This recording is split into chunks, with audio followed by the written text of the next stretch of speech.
চারটে 35 ছাড়বে, আমাদের ট্রেনটা আসবে, আমাদের ট্রেনটা ছাড়বে 5টা 15। ওটাও শতাব্দী এক্সপ্রেস 5টা 15। এখন চলে এসেছি দিল্লি স্টেশন। আমরা এখন স্টেশনের কাছেই ছিলাম। আর এখানে যে ট্রেনটা দেখতে পাচ্ছ, তো সেটা হচ্ছে দিল্লি টু অমৃতসর শতাব্দী এক্সপ্রেস। আর আমরা যাবো দিল্লি টু কালকা শতাব্দী এক্সপ্রেসে, যেটা ছাড়বে 5টা 15। এখন ঢুকছে শতাব্দী এক্সপ্রেস, দিল্লি কালকা শতাব্দী এক্সপ্রেস।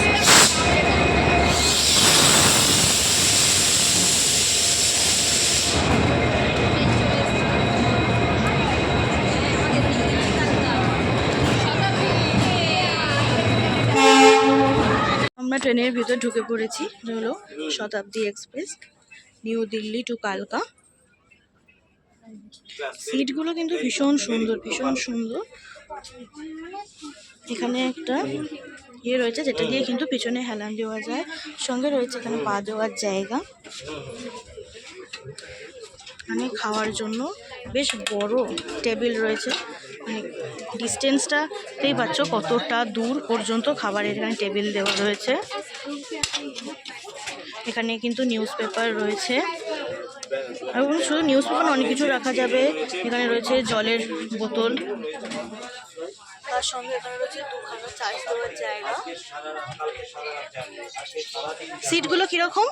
সিটগুলো খুব ভালো, মানে একদম যদি কেউ রেস্ট ফেস্ট নিতে চায় ঘুমের জন্য খুব ভালো। আচ্ছা, এই ট্রেনটার সঙ্গে কি কোনো ট্রেনকে কম্পেয়ার করা যায়?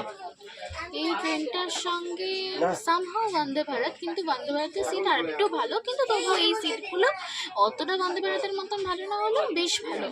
Thank you. ট্রেন কিন্তু ছেড়ে দিয়েছে একদম কারেক্ট টাইম 5টা 15-তে দিল্লিকে টাটা বাই বাই করে। এখন আমরা এগিয়ে যাচ্ছি কালকার দিকে, কারণ কালকায় পৌঁছানোর পর কিন্তু আমাদের শুরু হবে আসল ঘোরা। ট্রেন ছাড়ার সঙ্গে সঙ্গেই দিয়ে দিল জলের বোতল। এখানে জলের বোতলটার সাইজটা একটু ছোট, সব জায়গায় বেশ বড় বড় জলের বোতলগুলোতে, এখানে একটু জলের বোতলের সাইজটা ছোট আছে। জায়গাতে 1 লিটার দেয়, আর এখানে হচ্ছে 500। অসুবিধা নেই, এটা একজনের পক্ষে ঠিকই আছে। এইটুকানি জার্নির জন্য একটা জলের বোতল ঠিকঠাক, কারণ 5টা 15-তেই ট্রেন ছেড়েছে আর গিয়ে পৌঁছাবে 9টা 15। তো এই কটা ঘন্টার জন্য আমার মনে হয় এই জলের বোতল এনাফ। ট্রেন ছাড়ার কিছুক্ষণের মধ্যেই কিন্তু দেখো এখানে দিয়ে দিয়েছে টিফিন। এখানে রয়েছে একটা স্যান্ডউইচ, ভেজ স্যান্ডউইচ। তারপরে এখানে রয়েছে একটা দুধ, যেটা চা করার জন্য দেয়া রয়েছে। এটার ভিতরে কিন্তু রয়েছে শনপাপড়ি, যেটা ভীষণ আমার ভাল লেগেছে শনপাপড়িটা খেতে, কারণ এটা আমার সত্যি কথা বলতে ইউনিক লেগেছে, কারণ শনপাপড়ি কোথাও দেয় না। তো এখানে শনপাপড়িটা বেশ ভালোই লেগেছে। এখানে রয়েছে একটা খাস্তা কচুরি, আর ওই প্যাকেটটায় রয়েছে ঝুরি ভাজা। এখানে রয়েছে চা, চিনি, দুধ সবই দেওয়া রয়েছে, যেটাকে ওরা গরম জল যখন দিয়ে যাবে তখন সেটাকে গুলে নিতে হবে। গুলে নেওয়াটা নিজের দায়িত্ব, চাটা করে ওরা দেবেন। আর রয়েছে সস। সত্যি কথা বলতে ট্রেনটা এতটাই ভালো আর লাক্সারিয়াস ছিল। বিকেলবেলা আমরা ট্রেনে উঠেছিলাম, আর তারপর কখন যে বিকালের পর সন্ধ্যের পর রাত চলে এলো, সত্যি কথা বলতে বুঝতেই পারলাম না। আমরা এখন যাচ্ছি চণ্ডীগড়ের দিকে। এখন ট্রেন ঢুকে গেছে চণ্ডীগড় স্টেশনে। এখন ঘড়িতে বাজে 7টা 15। চণ্ডীগড় পেরানোর পর কিন্তু আরও কয়েকটা স্টেশন থাকবে, তারপরে আসবে হলো কালকা। তো তার মাঝখানে আমরা ডিনারটা করব। এখন দেখছি পিছন দিকে ডিনার দিয়ে দিয়েছে, ওখানে যা যা খাবার দেওয়ার থাকে সেই খাবারগুলো দিয়ে দিয়েছে। তো তারপরেই আমাদের কাছেও আসবে। এখন ঘড়িতে বাজে 7টা 40, আর এখানে আমাদের ডিনার দিয়ে দিয়েছে। মানে শতাব্দীতে এখন ডিনার চলে এসেছে। এখানে রয়েছে, এটা হচ্ছে রাইস, এটা মনে হচ্ছে চিকেন, এটা ডাল, একটা ভাজা, এটা টক দই, এটা হচ্ছে পিকল, আর এটা হচ্ছে 2টো পরোটা। এবার চলো খুলে দেখাই কোনটায় কি রয়েছে।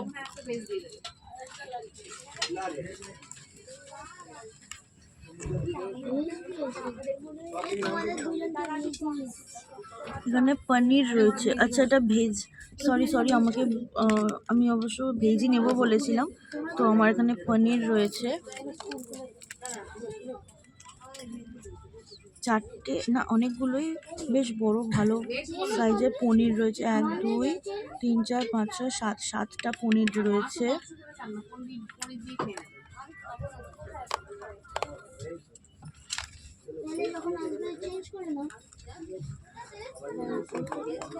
আচ্ছা, এখানটাতে ডাল রয়েছে, এটাতে রাইস রয়েছে, জিরা রাইস, আর এটাতে রয়েছে পরাঠা।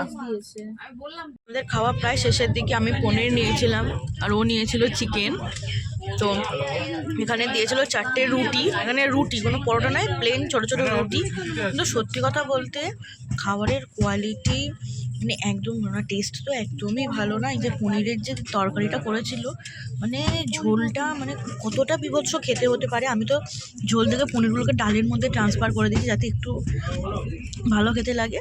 এটার মধ্যে বলবো এই আলু ভাজাটা খেতে ভালো, সফট আছে, আলু ভাজার টেস্টটা ভালো, কিন্তু আদারওয়াইজ আমি বলবো কিছুই ভালো খেতে নয়। মানে তরকারিটা তো একেবারেই অপদ, মুখে দেওয়ার মতো যা হচ্ছে না। আমাদের এখানে দিয়ে দিয়েছে আইসক্রিম ভ্যানিলা ফ্লেভারের, মাদার ডেয়ারির ভ্যানিলা ফ্লেভারের আইসক্রিম। আশা করছি আইসক্রিমটা অন্তত ভালো খেতে হবে। খাবারটা তো একেবারেই যাকে বলে অপদ। আশা করা যাক আইসক্রিমটা ভালোই হবে। দেখে তো মনে হচ্ছে ভালোই, কারণ মাদার ডেয়ারির এটা তো আর নিজেদের হাতে বানানো নয়, তো এটাই ভালোই, এটাই মন দিয়ে খাই।